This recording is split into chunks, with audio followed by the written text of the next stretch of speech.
অন্ধকারে যেখানে নিজের ছায়াটা ছেড়ে চলে যায়, সেখানে কিছু মানুষকে আপন ভেবে ভরসা করা বোকামি ছাড়া কিছুই না। কারণ নিজের ছায়াটা ছেড়ে যেতে হলে অন্ধকারের প্রয়োজন হয়। কিছু কিছু আপনজন নামের মুখোশধারী মানুষরা ছেড়ে যেতে চাইলে অন্ধকারের প্রয়োজন হয় না, শুধু জীবনের খারাপ সময় হলে হয়। সত্যি জীবনে ভালো সময় নয়, খারাপ সময়েরও প্রয়োজন আছে। কারণ ভালো সময়ে আমাদের সাথে অনেকেই সম্পর্ক তৈরি করে, আর খারাপ সময়ে সেই মানুষগুলো আসল চেহারা দেখা যায়। ওকে ভালোবাসি বললেই যেমন ভালোবাসা হয় না, ঠিক একসাথে চললেই সবাই আপন হয় না। স্বার্থ ফুরিয়ে গেলে দিন শেষে তাদেরকে পাশে পাওয়া যায় না।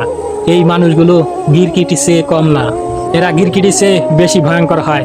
কারণ গিরগিটির রং বদলায় জীবন রক্ষা করার জন্য, আর এই মানুষগুলোর রং বদলায় নিজের স্বার্থের জন্য। এই মানুষগুলো ভালো সময়ে সম্পর্ক তৈরি করে, আবার খারাপ সময়ে ছেড়ে চলে যায়।